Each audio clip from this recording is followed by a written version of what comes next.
Hi, this is Mato. Welcome to my online chess lecture.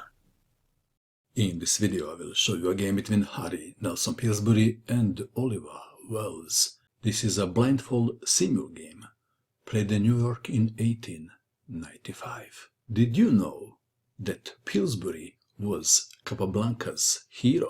This is what Capablanca said about Pillsbury. He said that his exhibitions were quite impressive. They electrified me, and with the consent of my parents, I began to visit the Havana Chess Club. And now you know who inspired Capablanca's greatness. Okay, let's have a look at the game. Pillsbury had white pieces and he started with e4. Wells played e5. Knight to c3, going for the Vienna game. Bishop to c5, discouraging f4. f4, intending knight to f3. Maybe. Oliver Wells played bishop takes on g1, making sure that the knight will not go to f3.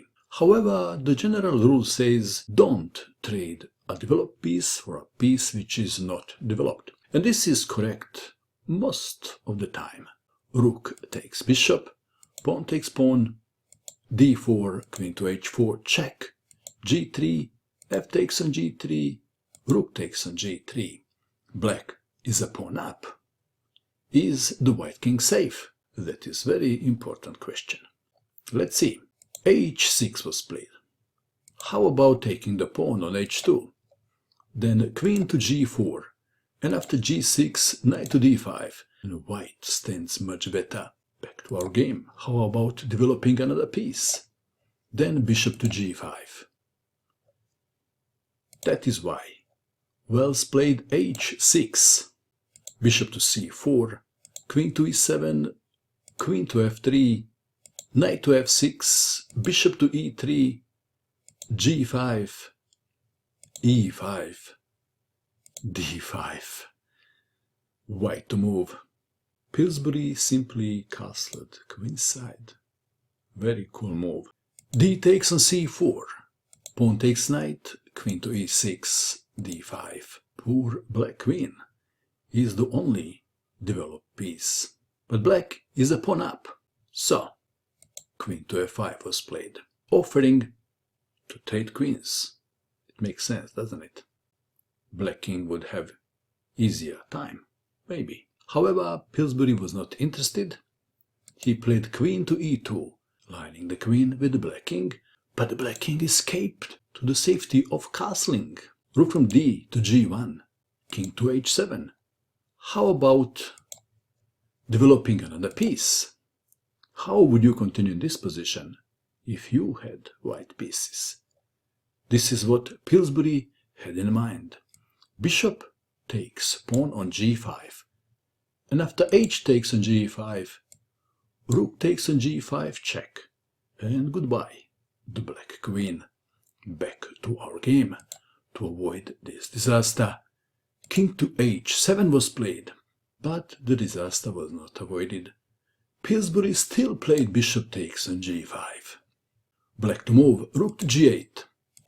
If h takes on g5, then queen to h5, check, and after king to g8, rook takes pawn, check, winning the game. Back to our game. Rook to g8. White to move. Perhaps bringing the bishop to a safe square comes to mind. Which is a safe square? Is this the safe square?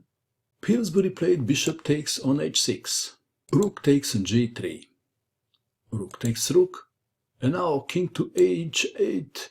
Let's take it back. What's wrong with taking the bishop?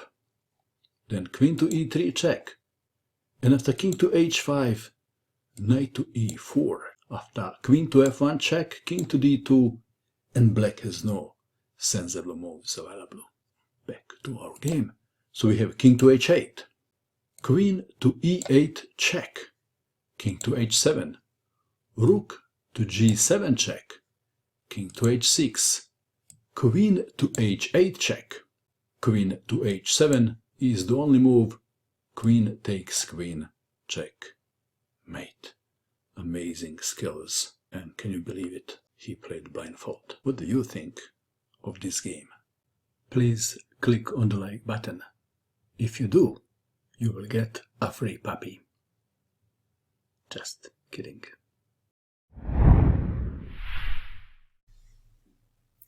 And that is all.